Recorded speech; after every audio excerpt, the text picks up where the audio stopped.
Hello and अस्सलाम वालेकुम। कैसे हैं सब? उम्मीद करती हूँ सब खैरियत से होंगे। हम भी बिल्कुल ठीक ठाक। तो जी आज का जो व्लॉग है वो ईद के दूसरे दिन का है। तकरीबन क्या टाइम हो रहा था, इस टाइम बज रहे थे 8। हम घर से निकले थे और सबसे पहले हम जो इधर कैंट, हैदराबाद कैंट में जो ब्लैक एंड ब्राउन की बेकरी है वहाँ रुके थे। यहाँ से हमने 2 अदद केक पिक करने थे गाँव के लिए।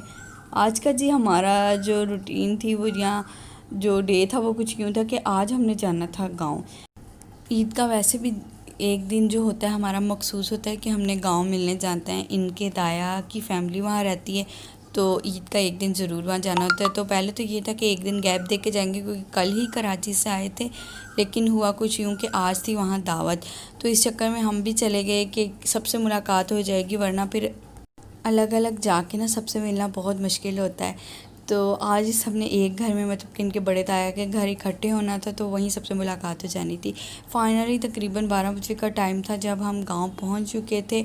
और आजकल गांव में शायद पानी आ रहा है, तो सामने वाली जो सड़क है वहाँ लग रहे थे आम के दरख्त। तो सबसे पहले उतरते मेरी नज़र वहाँ गई है और मैंने वहाँ का थोड़ा सा शूट किया है। उसके बाद जी मैं जा रही हूँ घर। घर में इस टाइम जो है दावतों की तैयारियाँ अरूज पे थी। मैं किचन में आई हूँ पानी शानी पी के, तो एक तरफ ये देखें ज़र्दा बन रहा है। अच्छा, बहुत इनकी मेहनत है। लकड़ियों पे खाना बनाना बहुत बिल्कुल आसान नहीं है, लेकिन बहुत ज़्यादा मेहमान नवाज़ी करते हैं। जितनी दफ़ा भी जाएं, भले हम हर दूसरे दिन चले जाएं, इनकी मेहमान नवाज़ी में कोई फ़र्क नहीं आता। तो एक तरफ जी ये सालन बन रहा है, एक तरफ जी इस तरह मीठे को या जर्दे को दम लग रहा है। दूसरा ये बाल्टी में ना मीठा पानी बना के रखती है।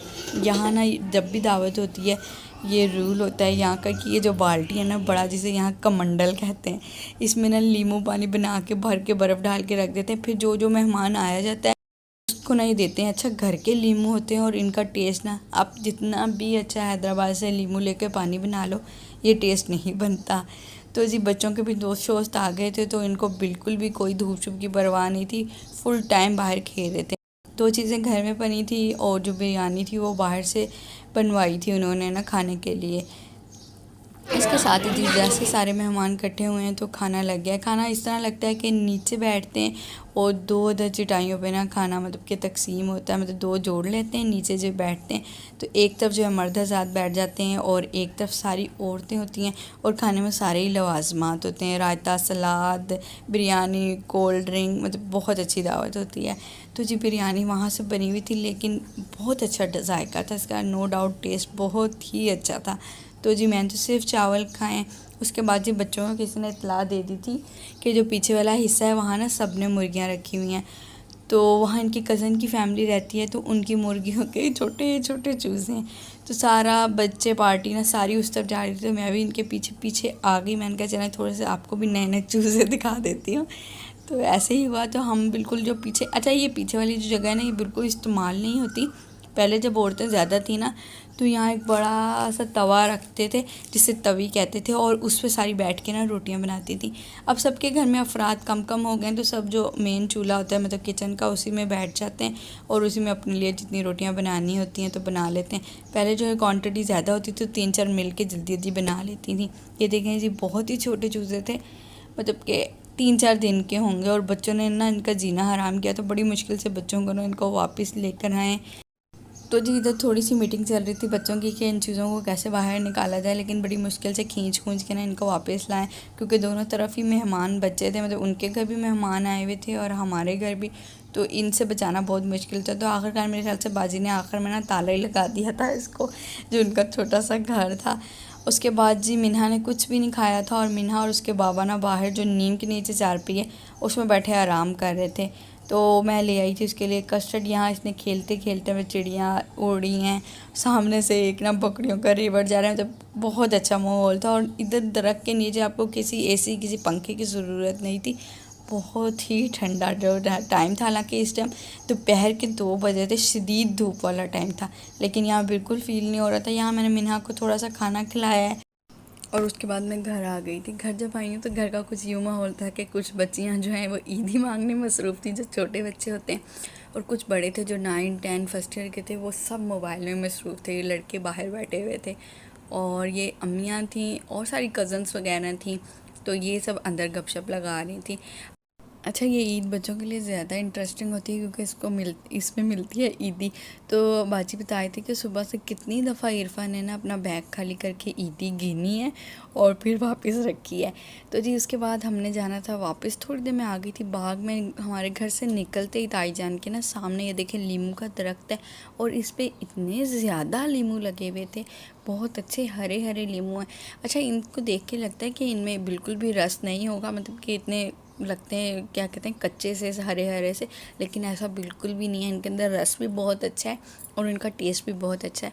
तो बच्चे सारे ही भाग में थे तो मैं भी इनके पीछे पीछे आ गई। मैंने कहा थोड़ी सी हाजिक मिन्हा की पिक्स भी ले लूँगी इन सब की और थोड़ी सी बाग की भी सैर हो जाएगी। तो सबसे पहले जो थी वो पानी वाली ट्रॉली थी जिसमें पानी वगैरह देते हैं, मतलब कि सारी खेतों वगैरह को।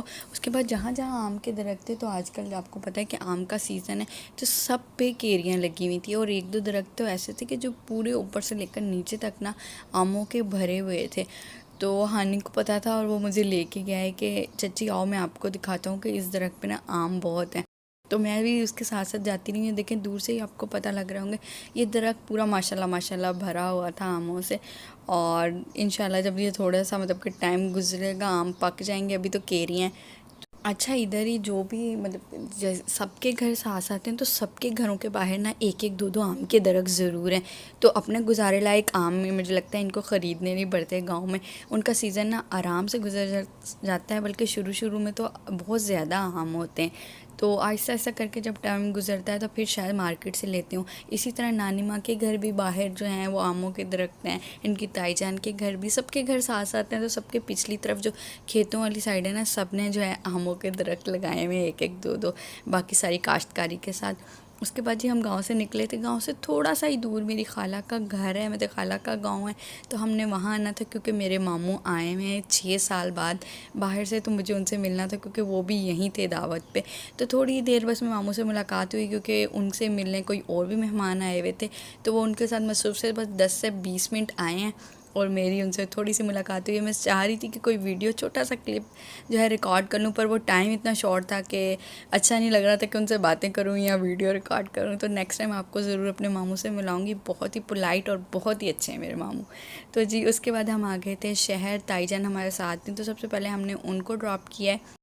तो जी मामा वालों ने इधर शहर जितने रिश्तेदार से उनसे मिलना मिलाना था और मेरी भी भाभी आई हुई थी और कुछ और रिश्तेदार थे, मैंने भी उनसे मिला है। तो उसके बाद मैं आ गई थी ताईजान के घर ही। पापा वाले अभी नहीं आए थे तो बच्चे बहुत तंग कर रहे थे, तो मैं इनके घर आ गई। मैं ना आराम से कूलर के सामने खेल रही है और हाजिक को क्या चाहिए, उसके दोस्त भी थे और मोबाइल भी था, तो हाजिक भी बड़ा खुश था। हम बस अब मामा और पापा का इंतज़ार कर रहे थे कि वो फारिग होके आएँ और वापसी के लिए निकलें। इधर जी बाजी और ताईजान दोबारा किचन में मसरूफ़ हो गई। हालांकि ये भी दावत में गई हुई थी, थकी हुई थी, लेकिन हमारे लिए आके उन्होंने ना जल्दी जल्दी से खाना बनाया। लेकिन वो हम खा नहीं सके क्योंकि पापा वाले कहते कि मैं हमने बहुत जगह से पानी चाय ये सब पी लिया, अब बिल्कुल गुंजाइश नहीं है। बस पापा वाले आए हैं, उन्होंने थोड़ी देर बैठे हैं, कोई फ्रूट शूट खाया और हम वापसी के लिए निकल गए हैं। तो जी तकरीबन 9 बजे का टाइम था जब हमने ली ताईजान वालों से इजाज़त और वापस आ गए हैं हैदराबाद की तरफ। जी चलें जी, आज का भरपूर दिन गुजार के बहुत मज़ा आया हमें। ईद के दूसरे दिन इस व्लॉग को कर देते हैं यहीं पे एंड। वीडियो को कर दीजिएगा लाइक, चैनल को कर दीजिएगा सब्सक्राइब। मिलेंगे नेक्स्ट वीडियो में। अपना और अपने प्यारों का बहुत ज़्यादा ख्याल रखिएगा। Till then bye bye, take care, अल्लाह हाफिज़।